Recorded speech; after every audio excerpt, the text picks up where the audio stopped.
Go ahead, and then we'll go to Matt. All right, good afternoon. Just wanted to start by making a couple announcements. Ryan Miller has retired from football due to some medical situations, so going to continue to be a part of our program, and awesome young man. And then also we voted for our captains, which always an exciting process, and have our players vote and have the coaches as well. And we've 5 captains for the 2023 season.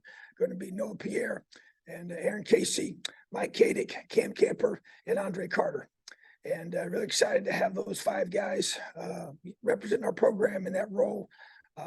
Very well deserving guys that have come here, and many of them have been here for many years, 6 years for a couple of those guys. And then also having Andre coming in here in January and just earning the respect of his teammates and by his work ethic and his performance during our practices, spring ball and all, and the way he's worked. So just really solid group of guys that have come here and done some great things. Cam Camper to me is just a picture of resilience and grit and toughness, and Michael Kadick just continues to improve and get better as he's been here and step into a role of leadership. And so, all 5 of those guys, and how I feel about Aaron Casey and what he's meant to our program, and Noah Pierre, those 2 guys represent us at Big Ten Media Day. So really, really awesome group of young men that I'm excited to lead our team. Questions? All right, Matt and Zach. Hey, Coach, how you doing? I'm doing great, buddy. How are you? I'm okay.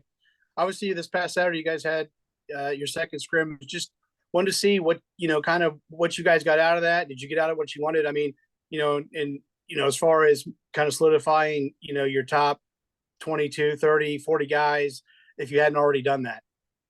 Yeah, that was a big part of it. You go through and you think about the depth chart and who's going to travel. And that's kind of the big picture objective is that travel roster, because that drives your special teams reps, and guys are going to be in that 74-man group.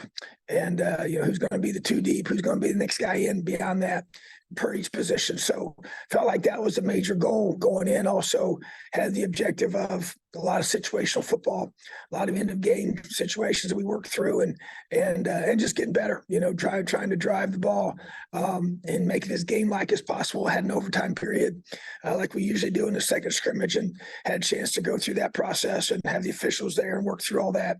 And then also, once again, just work on 2-minute and just, the kicking situation I thought was very, very positive. So that was a big improvement from the previous scrimmage, and just the overall, effort of our guys. So very productive day. Got a lot of reps, a lot of snaps, went some live goes, which is good, and as well as a lot of situations. So I thought it was a very productive scrimmage.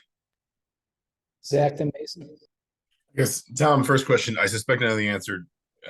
Have you picked a quarterback? Are you going to tell us? And if you won't tell us, can you at least talk through just kind of, I think you said you wanted one coming out of the scrimmage, just kind of the process of sorting through and basically coming to that decision.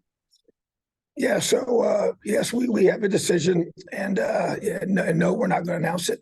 So I would say that, the process you go through, especially with 2 guys, as we said before, that are the same age and both young, both talented, both bring different skill sets to the team. Very pleased with those guys, man. I think they've both improved a lot since they've been here. Obviously, Tatum's been here in a short amount of time, but guys they both worked extremely hard. I think even in the leadership role, really challenged both of them. And they've grown in those areas and are viewed in that regard. So I think that, 2 young men that we feel very, very good about, that have great qualities. You're looking for a guy to be able to command, that side of the football, lead that side of the football.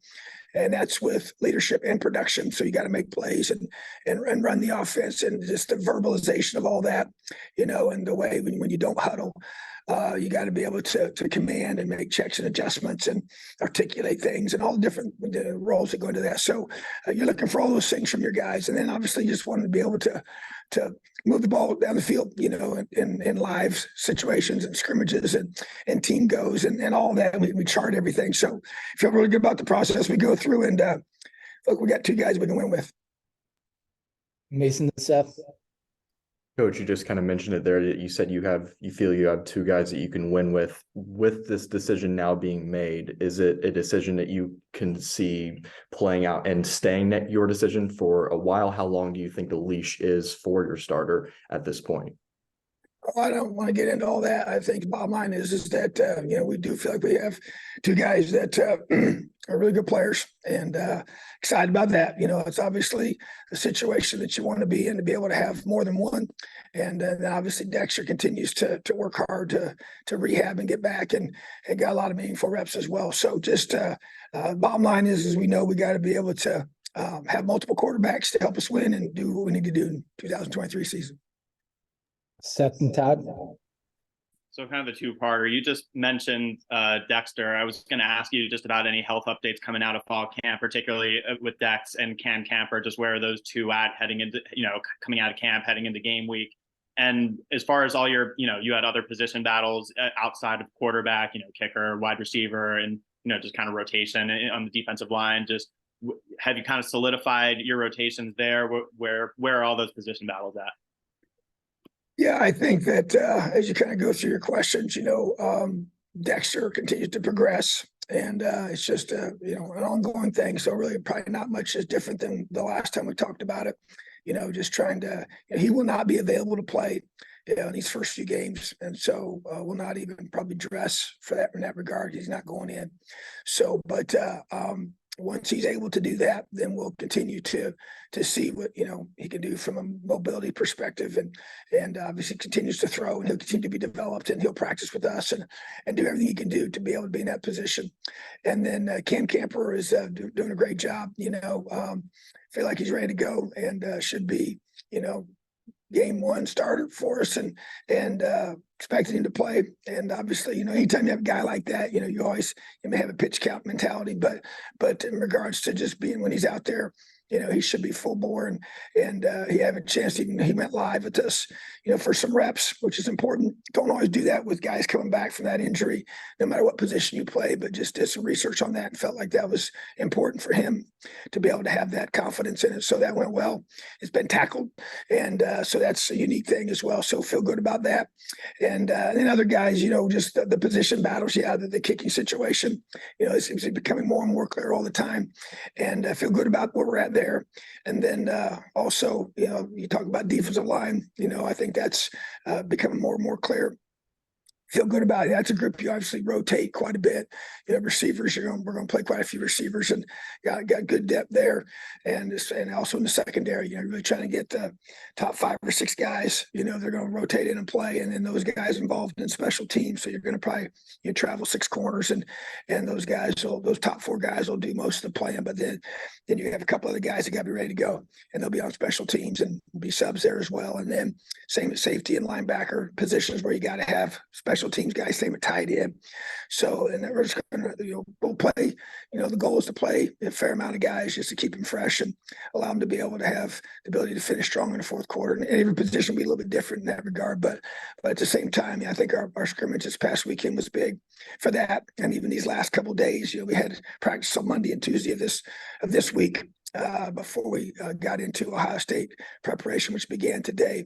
We really worked a lot on just fundamentals and technique, and just kind of solidifying some of those spots and where we feel like we need to be from a depth chart perspective. So feel good about where we are, and just trying to continue to, build that, solidify that here next couple of days. A couple of guys that were maybe dinged up a little bit, did some running this morning here. We'll find out here a little bit about their status for practice tomorrow, but nothing really been that long term. So just it's been a pretty healthy fall camp overall, and just got to continue to be able to do that here these next couple of days. Then we'll get into game week next week. Todd and Jack. Multi-pronged question that relates to the same thing. For all of your position battles through camp, did they develop at the pace that you wanted them to? Did decisions kind of firm up at the pace that you wanted them to? And the reason I ask that is, with a Big Ten game straight out of the chute, did that add any urgency to making decisions at the position battles you had? Yeah, I think it does, and I think that, you got to feel really good about those spots, especially the guys that going to be the ones and the twos. They're going to do most of your playing. And yeah, there's no question, you know, you don't have the luxury of having a game where you could maybe experiment a little bit with that. And so I think that that's a big deal, you know, so, but at the same time, you know, I think, and also you kind of get some injuries if a guy misses a couple days, you know, and you can't get that chance to evaluate that part of it. That kind of maybe elongates it a little bit. Had that situation at the kicker spot, you know, and now that Nico's back and kicking, so that probably delayed that process a little bit. Now I would say it'd be true for a couple other positions as well. So, but I think we kind of got through that here these last couple of days, and even the few that we're still trying to solidify here in the next couple of days will be because of that. But overall, yeah, the Big Ten opener, as I always have said, it creates an urgency in your preparation, and the depth chart is no different there. Jack and Pete. Yeah, seems like Jamari Sharp has worked his way into a bigger role this season after not really playing much last year. I guess, what have you liked from what you've seen from him in fall camp, and where do you want to see him keep growing? Yeah, he's been one of the guys that we had targeted that you'd say you'd like to see him step up and elevate from being a redshirt freshman, being a true freshman, now being a redshirt freshman. He's got length. He's extremely fast. He's a 4.3 guy, was an elite sprinter in high school, and just felt like he had that potential. And so really encouraged by his progress. Obviously brought in some older guys at the position, and he's right there, so I think he's one of our top 2 or 3 corners on the team right now. And that's an awesome thing. So really encouraged by his progress, excited for him. He's going to play a whole lot, and maybe be a starter, so that's one of those spots where we're still going through that process. But he's, like I said, he's got those traits you're looking for, and he continues to develop, as a young player, and the technique and fundamentals that it takes to play a position. It's a hard position to play, and he's going to have a chance to be tested at a high level week 1, so really excited for that for him, because that's an opportunity for him to grow and develop and prove who he is. Pete and Mike Niz. Yeah, hey Tom, can you talk a little bit more about Aaron and Noah and their making captain, and the fact that they battled so long and so hard to get to this point?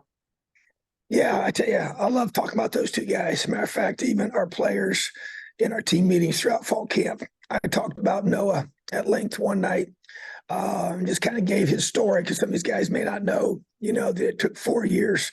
He didn't start till, in the Michigan State game of his 4th year here, redshirted, right out of high school, and then special teams the first 2 years. And then that 3rd year playing, which was his 4th year overall, was the 21 season. So just a testament to perseverance. Obviously, we wanted to play sooner. I'm sure, he and I talked many times about that, and was frustrated at times. You can say the same thing about Aaron Casey, just that kind of the gradual progression, and didn't have a very good 2021 season, and had a chance to come back, and then really everything elevated in 22, especially when Cam Jones went down and we lost him, and he was really forced into a leadership role and more pressure on him to make plays. And just to see that growth, and to see 2 young men that came here, have been in this program for a long time, and are now being rewarded with being captains. And that's one of the greatest honors you can be given, is be voted by your teammates, by your peers, to be in that role. And so just so excited for them. They represent us in such a high level way, on the field, off the field, both graduates already, just first-class people. Hard workers, tough, and they make plays, and they've had to, be patient, and they've had to wait. They've had to have a lot of grit and perseverance and passion towards a long-term goal is definition for grit that we use. And man, that's just 2 pictures of that to me. And, when you have your better players, or, guys like that work really hard and set the tone, and they're by their example every day. And then now they learn to lead. And Noah's a very verbal leader, very emotional guy, passionate guy. His energy. As a matter of fact, I grabbed him yesterday in practice and said, man, this is who you are. When you verbalize it this way and you play with this kind of passion, which he usually does. And I say that's infectious for everybody else. And so just to be, that's the standard. So having guys like that, you know, they obviously went to Big Ten Media Days for a reason, and now they're being voted in as captains. So pretty awesome. Really excited for those guys. And I think they'll do a great job being captains of this team. Mike Thanks, Niz and then Tom. Mike Schumann. Yeah, Tom, just real quick before my question, can you clarify, did Ryan get a medical waiver so he could stay, on scholarship then, but retire? Is that kind of how that process worked? That is how that process works, yes. And so he has a lot of documented situations for that. So yeah, he'll be able to stay in that role. And then when a student athlete is in that role, then they will do something, you know, within the university, you know, and he's going to be one of our student assistants, which will be great. And love to have him with us every day and being around the team. And he's just a first-class individual, excellent student. And we allow him to be able to get his degree, finish that out, and still be a part of the program. Thanks. And then for the quarterbacks, when did you tell them, and how difficult were those conversations, or different, since, you know, you've mentioned a lot that they're both the same age and younger. So how did those kind of conversations unfold? If you can kind of, you know, maybe not get too specific, but just generally just a little different since they were at the same age. Yeah, I won't get too specific. So basically just, you know, open, honest conversations with them, and they know exactly where things are right now and where it stands. And so you bring them in, you shoot them straight, and I really compliment them about how they've handled the situation, you know, as teammates, you know, and been a part of several of these over the years. And so doesn't always, you know, have the same feel to it like it does with this group. And they have such respect for each other, and are really good, two great teammates for one another. So obviously, I know they're trying to compete to play one spot. So that's always a challenging thing. But that to me is just the biggest key, is to be open and honest with them, and we'll just move forward from there. Mike Schumann and then Fish in person. Yeah, hey coach. Ryan Day's been pretty public that they're still considering two quarterbacks when they play you guys here in 10 days or so. I'm curious, what are the challenges for you guys in preparing for potentially two? And I'm also curious if you guys also considered going with two in the first game. You know, when I look at their situation, yeah, it creates challenges, you know, because they're two different quarterbacks. And so we have to go through and have a plan for both, and be able to, when you expect both of them to play, which it looks like that's going to be the case, then you have to have, you know, plans for each individual. Now, obviously, their core concepts are going to be consistent, but the skill set of each player is where the differences come. So both very, very talented players, definitely do some different things, you know, in a different way from a skill set perspective, which is usually the case with most individuals. And so, yeah, it definitely, if they're identical, it's maybe a little easier schematically to have a plan that is really kind of transferable. I mean, we've had it to where in the past where you've had, you know, calls for a certain jersey number when he's in the game, and other calls when this quarterback's in the game. And so, not saying it's going to be to that extreme with these two, but there are definitely some situational things would be different without question. So, and I think that's the bottom line for us is that, you know, we just going at this thing together and figured it out, you know. So, but the bottom line is that anytime you don't have a clear, you know, knowledge of who's going to be doing all the playing or the majority of it, it definitely creates challenges for your staff. All right, Fish, and then we'll wrap up with Jim Coyle. I'm asking a question about returns. I know Jalen Lucas is primary, but have you decided on if you're going to use someone else in the punting return role or in the kick return role, and any other standpoint as far as a backup is concerned? Yeah, so he's the primary guy, you know, in both roles, you know, and so we've got several different guys as kick returners. You know, David Holland would be a top guy to be the next kick returner in the game, big physical guy that can run, and you know, that's a position where you can sometimes get some big hits, you know. So, and now the punt return, that's a little bit different because that's such a difficult task to be able to fulfill. DQ is a guy that's done that in the past and is very comfortable back there. DeKeith Carter, and so feel like he has a chance to do that. And then Cam Jordan's another one that's very smooth back there, very natural. Noah Pierre's also taken a lot of punts, catches, opportunities. So those 4 guys total, including Jalen, have been the top 4 guys we've had back there. So Jalen will be the key guy for each, and then we'll have guys that'll be rotational behind him if need be. All right, Jim. Hey, Tom, how are you? Good, buddy. How are you? Good, sir. On the quarterback battle, I know it was very, very close and a hard decision, but what was the difference that led to the decision? What did you see that you thought that we're going to go this direction? Not that the other one is down, it's just that somebody obviously had to separate themselves. And what was that difference maker? I think as you go through, when you make these difficult decisions, I think you just go through and you basically just say, okay, when you go live or you move the football, and I say live, I'm talking about, game-like situations, and we have move the ball periods in practice where we just put the ball down and we play football, on both sides. We don't script them, and the calls come in based on the situation. And those scrimmages are obviously set up that way, but even in practice, we do that quite a bit in 2-minute situations. And so you go through, look at those really where you kind of probably separate yourself and try to make decisions based off of that. But, the bottom line is that like I keep saying, we got 2 talented quarterbacks. They're just both young, haven't played a lot collegiately. And so excited about that opportunity to be able to have guys that more than just one guy that you feel really good about. So, and then you got the third part of the equation is Dexter and the potential for the future. So just when you go through, you just got to say, okay, who gives us the best chance to win? And that's what you got to do. You go through that and you approach it accordingly, and you communicate with those guys. And we've all been through this enough to know that there's a lot of unknowns for the future. And so you just, you better have more than one, that's for sure. So I'm glad we do. All right, thanks, Tom. Have a great day, Elio. All right, see you guys on Monday.